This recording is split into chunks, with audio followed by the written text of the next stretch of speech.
খসড়া তালিকা কিন্তু তৈরি হয়ে গিয়েছে, সামনেই রয়েছে নির্বাচন, আর সেই নির্বাচনের পরে যে সরকার আসবে তারপর হয়তো চূড়ান্ত সিদ্ধান্ত গ্রহণ করা হবে। তবে সেই খসড়া তালিকায় যে কথা বলা হচ্ছে, বাংলাদেশকে ভাড়া দেওয়া হবে অস্ত্র। এরপর যে প্রশ্নটা কিন্তু স্বাভাবিকভাবে উঠছে যে কেন, কি জন্য এমন কি বিষয় হতে চলেছে যে কারণে বাংলাদেশকে পাকিস্তান সামরিক অস্ত্র ভাড়া দেবে। আপনাদেরকে কয়েক মাস একটুখানি পিছিয়ে নিয়ে যাব। আমরা তো 2025-এর একেবারে শেষ প্রান্তে দাঁড়িয়ে রয়েছি। আমরা খানিকটা পিছিয়ে যাব, যেই সময় অপারেশন সিন্দুর হয়েছিল, যেই সময় বেশ কিছু এয়ারবেসের নাম খবরের শিরোনামে চলে আসে। পাকিস্তানের বেশ কিছু এয়ারবেসের নাম সামনে আসে, তার মধ্যে নূর খান। সেই নূর খান এয়ারবেস একেবারে গুড়িয়ে দেওয়া হয়েছিল ভারতীয় সেনা দৌরাত্মে। সেইখানে দেখা গিয়েছিল যে পাকিস্তানের মাটিতে থাকলেও তার কিন্তু মূল পরিচালনা কাদের হাতে ছিল, না আমেরিকার হাতে। এবার কি তাহলে বাংলাদেশকে সেইভাবে কোনোভাবে টার্গেট করা হচ্ছে? আমরা দেখতে পাচ্ছি যে দীর্ঘদিন ধরে ইউক্রেনের সঙ্গে ইরানের একটা যুদ্ধ পরিস্থিতি তৈরি হয়েছে, সামনে দেখতে পাচ্ছি, কিন্তু পিছন থেকে কাদের কাদের সাপোর্ট রয়েছে সেইটাও আমরা বিভিন্ন সময় দেখতে পেয়েছি। এবং এই মুহূর্তে দাঁড়িয়ে 17টা বছর পেরিয়ে যাওয়ার পর বাংলাদেশের মাটিতে তারেক রহমান সমীকরণ কি ধীরে ধীরে বদলাতে শুরু করেছে। এরপর সমীকরণ কোন দিকে যাবে সেই নিয়েও কিন্তু প্রচুর আলোচনা, জল্পনা কল্পনা শুরু হয়ে গেছে। এবং বাংলাদেশকে যেমনভাবে ভারত সাহায্য করেছিল, ঠিক তেমনভাবে আমরা দেখেছিলাম তুরস্কের যেই সময় বিপদ হয়েছিল, তুরস্কের পাশেও দাঁড়িয়েছিল ভারতে। শুধু তুরস্ক কেন, ভারত সবসময় পাশে দাঁড়ায়, সাহায্যের হাত বাড়িয়ে দেয়। কিন্তু সেই তুরস্ক কি সত্যিই সে কথা মনে রেখেছে?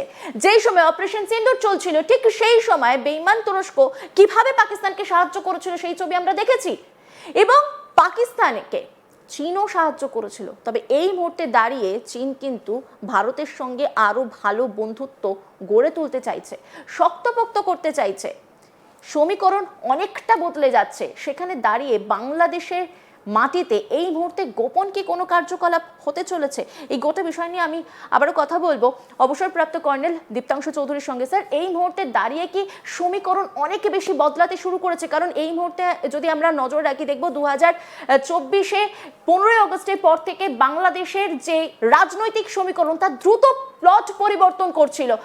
আবার এই মুহূর্তে আমরা যে যুদ্ধ পরিস্থিতি, মানে অশান্ত পরিস্থিতি বাংলাদেশের ভেতরে দেখতে পাচ্ছি, সেখানে দাঁড়িয়ে বাংলাদেশের মাটিকে কি অন্যভাবে কোনোভাবে ব্যবহার করবার চেষ্টা চলছে?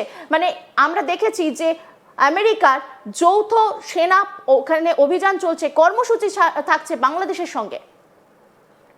দেখুন, আপাতত বাংলাদেশের যে অবস্থান আছে, বাংলাদেশে এই যে যেহেতু আজ আমরা পাকিস্তান এবং বাংলাদেশের সামরিক চুক্তি নিয়ে কথা বলছি, তো এই চুক্তি হলে দুটো রাষ্ট্রের মধ্যে মিলিটারি যে ট্রেনিং হয়, এক, দ্বিতীয় হচ্ছে তাদের ইন্টেলিজেন্স শেয়ারিং, দুই, তার মধ্যে তৃতীয় হচ্ছে অস্ত্র, দুজনের মধ্যে অস্ত্র ব্যবহার যেগুলো হবে, কে কিনবে না কিনবে, এই একটা প্যাক।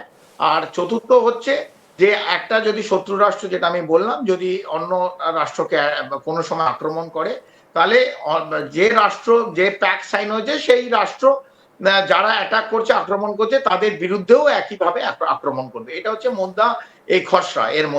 এর মধ্যে যে প্রথম হচ্ছে পাকিস্তান এই যে সামরিক খসড়াগুলো কেন, এই চুক্তিগুলো কেন করছে, একটা সৌদি আরবিয়ার সঙ্গে করছে।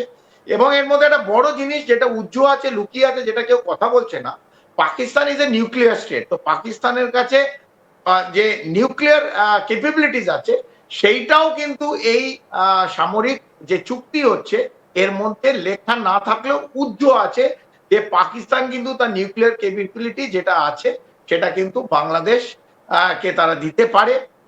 সৌদি আরবিয়াও বলেছিল সৌদি আরবিয়াকেও দিতে পারে, কিন্তু রিয়াদের তরফ থেকে কোনো কথাবার্তা নেই এটার উপর, একদম শান্ত, একদম পিন ড্রপ সাইলেন্স। কিন্তু বাংলাদেশের সঙ্গে পাকিস্তান বলেছে যে পাকিস্তানের যে নিউক্লিয়ার ক্যাপাবিলিটি আছে সেই হেল্প, সেই সাহায্য কিন্তু বাংলাদেশকে তারা করতে পারে এই সামরিক চুক্তির ভিত্তিতে। তাতে ভারতের নিশ্চিতভাবে একটা লাল সংকেত আছে, কারণ যেহেতু পাকিস্তান একদিকে পশ্চিমে এবং উত্তরে নিউক্লিয়ার একটা স্টেট রাষ্ট্র, সেমনি ভাবে বাংলাদেশেও যদি পূর্ব এবং উত্তর পূর্বতে এই নিউক্লিয়ার স্টেটের একটা লাল সংকেত হয়, ভারতকে অনেকটা তৎপর হতে হবে, কারণ ভারত এখন এখন আজ পর্যন্ত আমি আপনার সঙ্গে যখন কথা বলছি, ভারত 2.5 ফ্রন্টে লড়াই করে। ভারত 2.5, একদিকে পাকিস্তান, একদিকে চীন, আর 0.5 হচ্ছে যারা ভেতরে ডিপ স্টেটের, আমাদের ভারতের নাগরিক যারা ডিপ স্টেটের কাছে বিক্রি হয়ে গেছে, তারা ভারতের বিরুদ্ধেই, ভারতের নাগরিক হওয়া সত্ত্বেও ভারতের বিরুদ্ধে কাজ করে। সেটা হচ্ছে 0.5 ফ্রন্ট। বাংলাদেশে আমরা কোনোদিন ধরি না যে আমাদের শত্রু দেশ আজকে পর্যন্ত, যেমন নেপালকে ধরি না, যেমন ভুটানকে ধরি না, অথবা শ্রীলঙ্কায় ধরি না। এবং অনেক এই যে এক্সট্রিম রাইট, আমাদের যারা ভারতে এক্সট্রিম রাইট আছে, যারা একবারে দক্ষিণপন্থী এক্সট্রিম রাইট যারা ফলো করে, তারা এই যুদ্ধ জিগির এটা বারবার বলছে বাংলাদেশ যুদ্ধ হবে, বাংলাদেশের যুদ্ধ হবে। ভারত এইভাবে কারোর সঙ্গে যুদ্ধের ডিপ্লোম্যাসি খেলে না। পাকিস্তানের সঙ্গে একটা মিলিটারি ডিপ্লোম্যাসি আছে, যেটা আমরা দেখছি বিভিন্ন সামরিক জায়গায়। সেটা নতুন একটা দেখলাম, আসিম মুনির কোনো সময় ইন্দোনেশিয়ায় উড়ে যাচ্ছে, কোনো সময় মালয়েশিয়ায় যাচ্ছে, কোনো সময় সে লিবিয়ায় যাচ্ছে, লিবিয়ায় অস্ত্রশস্ত্র বিক্রি করার জন্য পাকিস্তান যাচ্ছে। আর আমরা দেখেছি সৌদি আরবিয়ার সঙ্গে একটা সামরিক একটা হস্তাক্ষর হয়েছে, এই সামরিক চুক্তি।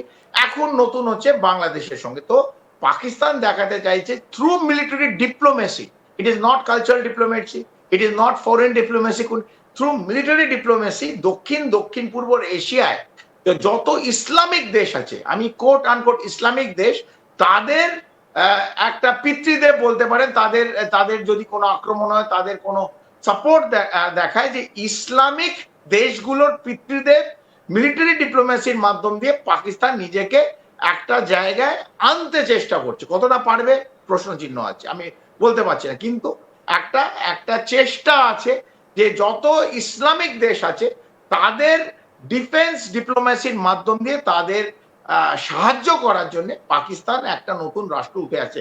আগে পাকিস্তান মানে টেররিস্তান, আগে পাকিস্তান মানে জঙ্গি নাশকতার ছক, আগে পাকিস্তান মানে লস্করে তৈবা, জৈশে মোহাম্মদ। এখন পাকিস্তান থ্রু মিলিটারি ডিপ্লোমেসি এই একটা নতুন খেলার মধ্যে মেতে উঠেছে। ভারতকে এর মধ্যে সজাগ থাকতে হবে, কারণ খুব পরিষ্কার আজকের দিনে যে সমীকরণ হয়ে আছে অ্যাজ এ ইন্টারন্যাশনাল জিওপলিটিক্যাল সমীকরণ, সেটা পাকিস্তানের পাশে কিন্তু মার্কিন যুক্তরাষ্ট্র আছে, আপাতত আছে। পেছনে কি আছে আমাদের দেখার দরকার নেই, what is in the front.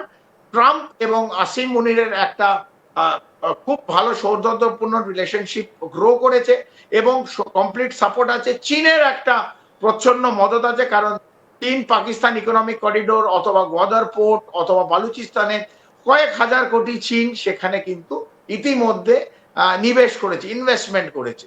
সেই জায়গায় বাংলাদেশেও ইনভেস্টমেন্ট চীনের আছে। তো নিশ্চিতভাবে চীনের একটা ডাইরেক্ট নজর বাংলাদেশের ওপরও থাকবে।